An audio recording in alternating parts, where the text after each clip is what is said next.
gentlemen.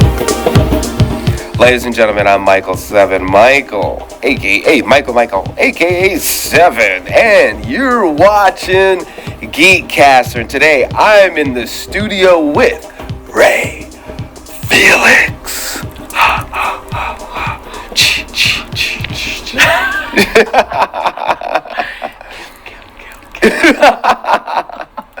How's everything?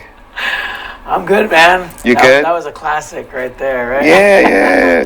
Michael Myers. Speaking of which, I just watched, what was that movie? It's an old school movie.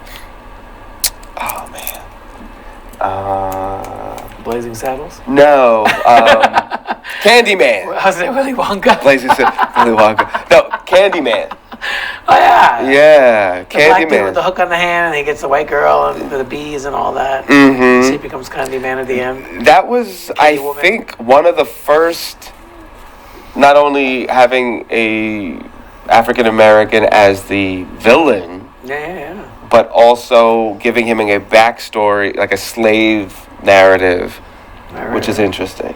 Yeah, that was a good movie. They didn't, now I'm watching it, they didn't develop it enough. They ended it like it was going to have a sequel, and then they never had a sequel. No. Maybe- But even during the movie, like, you want, okay, well, what People really were scared. happened? That was a scary movie. Like, that was legit scary. Like, the new horror movies, you're just laughing through it like a comedy, you know? Like, that was a legit scary movie. You know? What's this again? Taxi. That's, that hat's from Clayton Patterson's collection of hats. He was a photographer for the Lower East Side. He did art. He documented the Lower East Side through film. A lot of things. And I'm digging this, the old school shirt. You got Yeah, this one my wife got me. This 60s Batman one. Yeah, old school, yeah. climbing on the building. I have to stand up for that one. Look at that. Old school. That's really old school. So, speaking of movies, a lot of people are talking about Joker. Let's just jump into it. All right. Joker. Trash. Now, you're one of the first people that's extreme. Honestly, respect for Scorsese. Even though he didn't direct it, he removed his name from the film. I heard, Oh, really? for whatever reason. Like, he was the producer, I believe, right? And then Todd Phillips. People are saying it's brilliant. You want to know why? Why is it brilliant?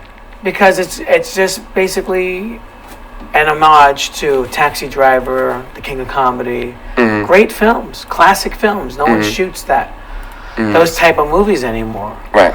But with this whole regurgitation of the 80s coming back and selling the 80s is a marketable thing. It's like you're really selling Bernard Getz. And the Joker was not the Joker according to... I mean, they said that this is not a Batman, whatever. Right. But it really, if you look at his actions, that was really Bernard Getz, who was that psycho that was hunting black people down, acting like a victim. They declared him as a hero, and then they only put him in jail because of the great animosity and racial strife that it created in New York City. Because white people thought he was a hero, and black people said no, he's a murderer. And See, this is great. This is why I like talking to you, because I didn't know all of that backstory. Yeah. I looked at it as, and I thought it was a good movie. Yeah. I think that it's going to be praised better than what it is. Right. But I didn't think it was trash. That's a little Right. extreme.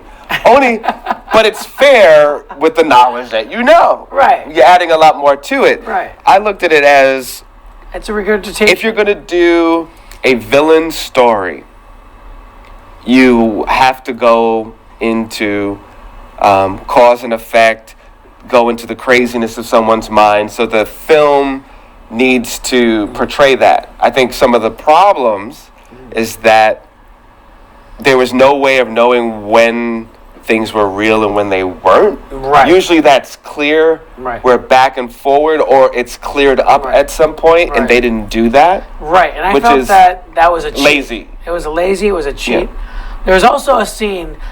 I got the old school shirt here. In the Bronx, they filmed, and in New Jersey, they filmed. They had on set the Batman '66 mobile. So the whole movie is an illusion. He's not the Joker. He's a person from our world inspired by the Batman TV show that ends up becoming the Joker based on the television Cesar Romero. Oh. But they deleted that scene. So that's why I go to Bernard Goetz. What about Bernard Goetz was in the subway. He shot 5 black men. Mm-hmm. He claimed that he was a victim, that he was robbed. They show him getting beaten up in the beginning by Hispanic kids, right? Mm-hmm. And then they show him later on being beaten up by these white rich people, whatever, drunk on the train. Well, let's face it, white rich people don't take the subway, especially back in the 80s. It's like, they didn't take that. It's not realistic. He's really making a silent commentary about an event that happened in New York history, changed it up. Notice, he kills the mother and the kid. They don't show it to you. They probably deleted those scenes because, because of racial tensions and so forth. But and then, he actually kills them. You look at the scene. He comes out of that apartment, and he goes, he went and killed them both. He killed the kid and the daughter. They never show them again. Then he killed the black woman at the end. They don't show it, but he has bloody footsteps. Right, I heard about that. Yeah. So I mean, it's almost like that's very lazy. Yeah, it's lazy, and art imitates life. Well, that was a lot of problems for people too, and for someone that studied psychology. Mm-hmm.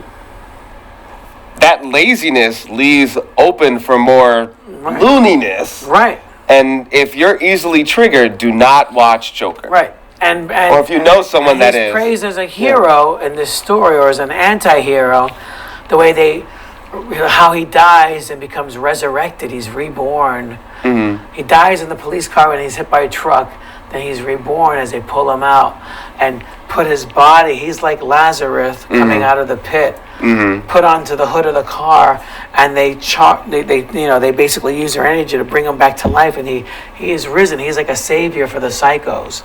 Right. And he comes up, and then in his resurrection is the death of Batman's parents, and the tongue-in-cheek thing of, Zorro being the movie that... Right, I saw that. That was good. That the Bruce family, the Wayne family saw. It was Zorro the gay blade instead of Zorro. Right. Because for all of you who don't know, Batman is Zorro. And you see Scorsese's comments about Marvel now. He feels the same thing about DC. So that movie was really a slap in the face to DC fans, kind of like Birdman, Michael Keaton did with Birdman, to DC and Marvel, with him and making fun of Iron Man, making fun of the Hulk, making fun of Batman, the way they did that whole Birdman movie. Right. This is like Hollywood has a big stink eye at superhero movies. They they do. They have a big. Yeah, I mean, I heard about that last night that Scorsese was basically downplaying. Right, and now Jennifer Aniston. Superhero movies, if I get it right, superhero movies are not real film. Right. They're saying they're theme park, whatever. And I would agree to a certain extent. But then why did he sign up to do it? To prove a point. Basically, because at the real pun is they deleted the real pun. They probably put it for like a show, an examination study with like a audience that rates it. They do that for films. Right. When I was younger, I used to go to a lot of movies. They give you a card, you rate the film. Like if you know people in the industry, you can go to those previews, right? So they probably aired it with the real ending of the Batmobile and all that, and the TV show, and then they reveal that this is just some crazy motherfucker. It's like he's not. And in a sense, it was kind of like a slap in the face to comic fans. So would you say that he didn't want it to succeed? No, I think he wanted it to succeed, but I think it wasn't geared towards comic book fans. It was an insult or a slap in the face to comic book fans. Interesting. But the fact that they took away the Batmobile, because he's basically a comic geek nerd, and they're making fun of the fan. Oh. You get it? So you have Bernard Goetz, you have the 80s, and then you have a slap in the face to the... That actually would have been more interesting. Right. If they kept that in. Right, but Warner Brothers invested all this money, they probably don't want to lose it. And he probably doesn't even know that they deleted the scene because he's coming out with all these comments. Maybe that was his follow-up. But people don't understand. Well, you just did the Joker movie. Why are you saying this? Right. But the reality is, wow, he was insulting the people who of fandom. And people are saying it's a great movie. Yeah, why? Because it's imitating great movies. Taxi Driver, great movie. King of Comedy, great movie. Scorsese movies are great movies. No one can deny that. You know, it's like, you know, it's like people read scripts back then. You know, doesn't even believe it and doesn't think it's great. Right. I mean, think about Frank Miller. What inspired him to do Batman Year One and Daredevil? Right. Taxi Driver. And if he denies it, he's full of shit. Alan Moore. What inspired Alan Moore? Right. Taxi Driver. To do Watchmen.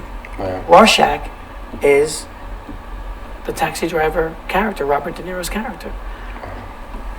You know, some people say, "Oh, it's like Batman," because they don't want to. You know, it's Taxi Driver. He even said it. Like, if you watch the movie, on the extras of Zack Snyder's director's cut, they admit Taxi Driver. They admit Bernard Getz, David Berkowitz, all these crazies that were in New York. Those were the inspirations for these early '80s films and comic books. But now we're in the year 2000. People don't know who David Berkowitz is, even though he has a radio show. You know. He's free on bail, you know, free because he served his time, you know, not on bail, but he served his time, and people don't know. So it's almost like they're trying to, like, recreate that.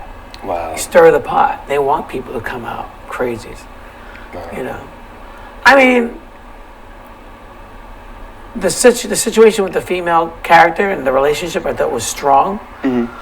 And then when it became nothing, I was interested to see how will this dissolve? How would this relationship fail and then takes him over the brink? How does this woman who's saving him lose him? And they cheated it. It's an illusion. Never happened. Never happened. He kills his mom because his mom's crazy and says he's the Wayne's kid and all this stuff. You saw the movie, right? Revenge, yeah. Yeah, right. So, you know, shit like that. Yeah. I'm not spoiling the movie. No. It's like, you know what I'm saying? It's just like, wow. things like that, you know? And it is like subliminal because he's killing white people. He kills people of color, but you don't see the details of that. You see the details of him killing the white people. He's killing the mother. He's killing these rich guys. It's like, it's almost like a reverse effect, you know? It's a reverse effect. It's just like in World Without Superheroes, I had subliminal messages in there too. Like, you know, some of the books I haven't revealed, but every author has a message in their story that's not written out or spoken or said. But what do you think the message is with Joker? With this information, and the producers and writers admitting this after the fact. Right. I think that they're trying to say that people who follow comic books or read comic books or cosplay are all psychos and nuts. And that society in general is on the brink of exploding and having nuts. And then this film is almost like encouraging that or giving license to it. Wow. And that's why they have increased police security. That's why they have guards on this film and stuff like that. Right. If Spike Lee made that movie, that shit would never air, right? No, it wouldn't. But also, but it's Scorsese. To credit Spike, he would not have deleted those scenes. Exactly, true. He would not. I mean, he'd be like Kevin Smith doing like private dates. He would push it. He would push the point.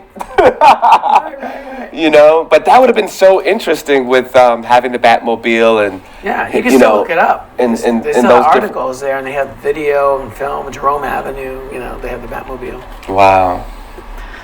That would have added a nice texture to the whole film. It would have, but then it would have pissed off a lot of people. And then you couldn't have a part 2, and you couldn't put this Joker with the DC universe. Like, now they have a loophole they really could if they really wanted to squeeze. Yeah. Right. But that ending was so weird, and the first time I heard about the footsteps, because I thought about it. Did he kill the psychologist? Why does he have blood on his foot? Why is he just walking down the hallway? Is he escaping? Right. You know, and then I'm like, well, was that a dream? Because once he got free and he stepped on the but he stood on the police car. Right. To me, I thought at that point it could have ended right there, and then he had his gangs, and then he's the prince of crime, these followers, but then they had that. Yeah, they have him locked up. Because Hollywood ever since the 50s, maybe even the 40s, you can't do a movie about a criminal and not show him being punished. Interesting. And that's a rule that Hollywood's had since they were doing black and white Scarface pictures and stuff like that. The villain has to be punished. He could celebrate, he could, be vindicated in some way or feel that he's been righted or wrong, but at the end it has to be shown that he was punished. Which makes sense because even though we're so educated and we're breaking this down, we watched it and there's some baggage in here. Yeah. That was left. There's little crumbs. Right. No matter what, that's and left. Some people went on Facebook and said it was brilliant. It was like Trump. It was like Trump was saying what white folks felt that they were afraid to say. And Todd Phillips did the same thing. And whoever wrote that script was saying the same thing about the underdog, how they feel. They feel that they're not being represented. Right. And you're going to get yours. And Right. Now, past those layers, and if they didn't have all that backstory and all that hidden agenda, as far as showing the breakdown or the switch, that I did appreciate from a writer, director, actor aspect. And I don't see how you can do a story about Joker without that. Now, one of the problems is there's so many origin stories of Joker. Right. I think that's one of the problems with DC and their properties, that because they're trying to do a mashup or a rehash of, like, to me, there's only one definitive Joker origin, and that's The Killing Joke by Alan Moore. Maybe some people disagree with me. A lot of American writers and comics. And again, to be clear, that's not as brilliant wife, as Alan Moore, but nobody liked him. He did comedy. Then he needed to make money. Right. He got caught up. He was with the Red Hoods. Yes, right. And then yeah, that's a better story. That's what I know. And then he gets dumped into the vat. Right, exactly. And that's the Joker that I know. Yeah. And to me, that's it. That's all you need. What more do you need? You can't have a film about Moriarty with Sherlock Holmes. I mean, it doesn't make sense. They're protagonist and antagonist. You'd make an antagonist film. It's not the same. It's about duality, and you lose that duality. And it was a little creepy that he would meet Batman at such a young age. Yeah, because that means that he's 60 or 70 years old when he first meets him. Joker and the Batman are similar in age. Right. They're supposed to be at their prime, fighting each other. They're supposed to be mirror images of each other. Exactly. That's the whole point. Exactly. That's why people like the Joker. If you like Batman, you usually like the Joker because they're the same, but completely opposite, but exactly the same. That's right. They're like the same coin with two sides. And for all of you that say, "Oh, you're glorifying Joker and he's a villain," and Joker is a brilliant character. Wait, but I got to say this: Batman is also twisted. He has issues. Yeah. Batman has issues. That's why he does what he does. Yeah. He's not all together. He's more Batman than he is Bruce Wayne. Wayne, he's pretending. That's the mask. Yeah. It's just like the Zorro. Where Batman came from. The Zorro. Zorro was the real person, and the mask was Don de la Vega, right? So that was. But I really appreciate when they put that in there, because a lot of people don't know that Batman comes from Zorro. He's just a detective version of Zorro. Right. Was it Don Diego or Don de la Vega? I'm not too sure. That's why I didn't even jump in on that one. I'm not too sure. Too sure. There's Zorro, and then there's the son of Zorro. It's like yes, there is a son of Zorro. Yeah, and then you have the ghost of Zorro. Which, don't be surprised. Legion of Zorro. After this is, it's live right now, but when it's posted, don't be surprised if a month later, we're doing a Zorro movie. Because it will be. We've talked about some topics that within 3 months or less got greenlit. Exactly. I'm not saying that we inspired it. I'm just saying that we inspired it. Right. I'm just saying. There's a bunch of stuff that's like, wait a minute, what happened? We'll talk about a property that no one wasn't even on their radar, and they come up with all of a sudden it's like, Exactly. So, World Without Superheroes, the movie, make it happen. I sent it to Zack Snyder on his thing. I was like, Instagram, this is what you need to do next, man. Oh, you know what? I never got a response. But you never know, man. You never know. All it takes That is a would be chance. dope, man. That would be dope. It's like the lotto. I love Zack Snyder's films. A lot of people have a problem with it. I had a problem with this Lex Luthor, but I mean, people forget that directors are controlled by producers, and producers tell you what's happening. Even Joss Whedon's Avengers, they threw in a bunch of stuff and rewrote the Ultron movies and stuff, and that's why he didn't do the third one. Right. It's the reasons. I mean, these people that put this guy in there, put this one. Yeah, he was fighting for more control because he's tired of things changing up on him. Yeah, like Disney had Ultron talking about all this Pinocchio shit, and he had the Pinocchio music, and originally he was actually, I believe, quoting a poet. I think it might have been William Blake. I don't remember, but it was a poet that he was quoting. Had nothing to do with Pinocchio, but it's Disney. Right. They got to throw in their Pinocchio property whenever they can. Yeah. It's interesting how, what do you call that? Not a folklore, but like a local story that started out in Italy. For those who don't know, Pinocchio. If you didn't get the Geppetto and all the different names, it's an Italian story, and it's amazing how Disney kind of like borrowed all these old stories from all these different parts of Europe. I like to say steal. And made it their own. All their properties are public domain properties, and then they acquire them, then they trademark it, and then nobody else can tell those stories with those names, those titles. You could write a Pinocchio story, but you can't call it Pinocchio. I could write a Little Mermaid story, but I can't call it the Little Mermaid. Yeah. You could call it the Bronx Little Mermaid. There you go. See what I'm saying? The Bronx River Mermaid. Yeah. Don't be surprised. Don't be surprised. Don't steal. Don't steal. Don't steal. Stealing is bad. It's very bad. It's very bad. So now the rumor is they're putting more energy into the Riddler to do a Riddler backstory. There's rumors of Penguin. I think this actually got greenlit. And they're saying Lex Luthor too. But you don't need that. Like, he's not that interesting. Donald Trump. We already got Lex Luthor. Yeah.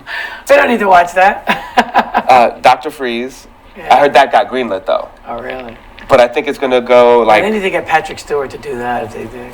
But why though? I mean, we've explored that enough, and we've seen it in the last couple of years. Even Gotham did a Mr. Freeze. So the only thing is, I see where they're going with it. Romance, and he's not really evil. He's doing everything he's doing for his wife. For those that don't know, Dr. Freeze. Wife gets super sick. He puts her in Mr. Freeze.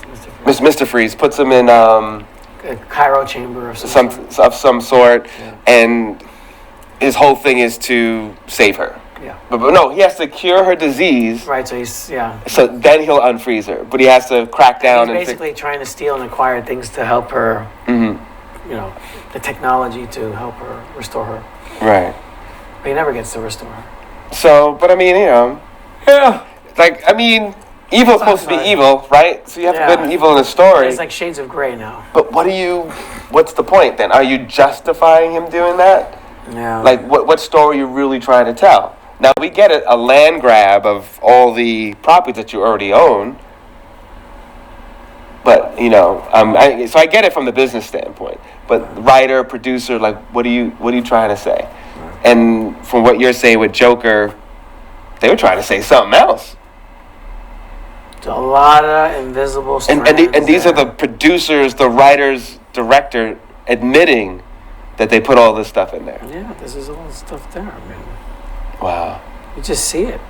And, just being a New Yorker, growing up in New York, you see the comparisons of it. I mean, if you Google Bernard Getz and you see his story, it's very similar to the Joker story, It's very similar.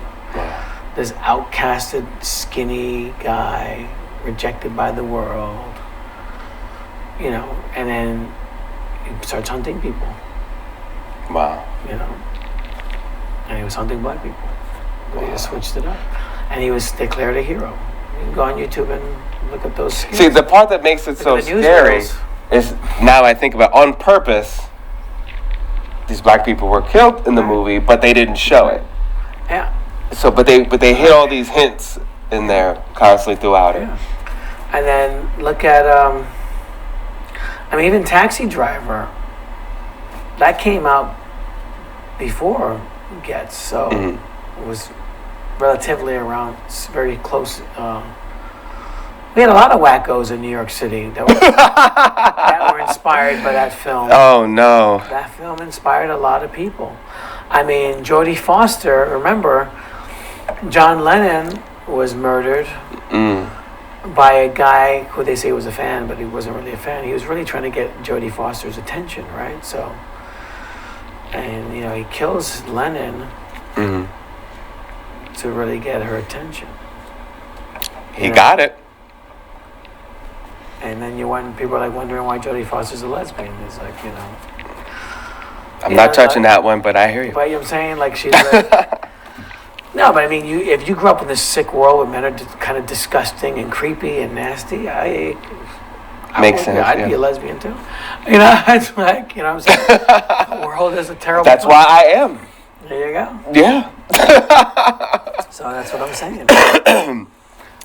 You know, it's creepy. New York is a creepy place.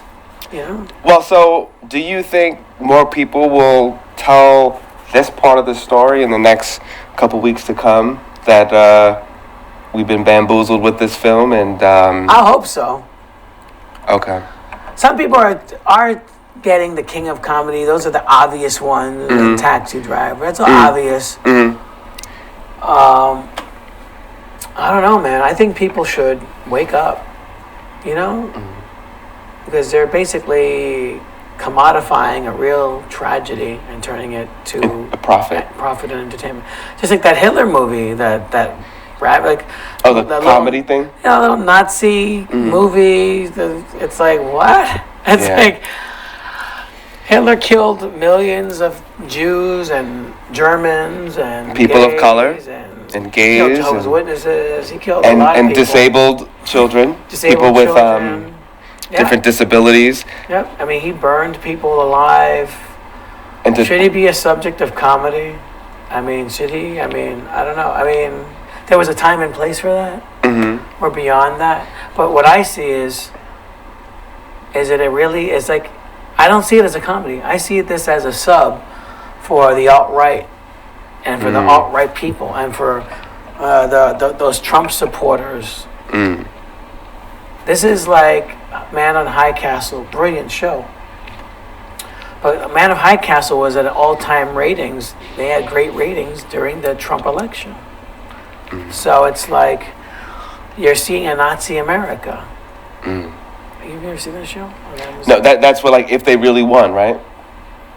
Yeah. If so basically it's a play on history. Right. What would happen if the Nazis won and America became a part of Germany and Japan? And, wow. That's a brilliant concept. And I think that TV show was instrumental in Trump's election because people saw we have to bring things back to the way they were. Well, people are still holding on to the whole Confederate flag and and now people are holding Nazi flags when you know. And this movie is almost giving license to people. It's like, hey, it's okay to be a racist. It's funny. Last words on this. What is your, I guess, takeaway or last statement you want people to take away with Joker? Save your money. Black Friday, not this year, but next year, it'll be $5 on DVD at your local Walmart. It'll be a $5 bit. Save your money. Make your own movies. Make your own projects. You know, I'm trying to invest my money in myself. Stop buying into the commercialism of products and invest in your own ideas and your own future. And that's what I've always pushed myself to do. Stop investing. And also support indie filmmakers, news stories. I would say, you know what? Whether it's indie or out there, news stories. Yeah, something new, something different. How many times we got to see the Flash change the world? And the time it's like, oh, just give me a break. Give everyone your social media really quick. BXHCC.com, Bronx Heroes Facebook, Twitter, Instagram. Some people call it the Gram, I found out. And Snapchat. Cool. Michael7Michael, and it's Geekcaster. Woo!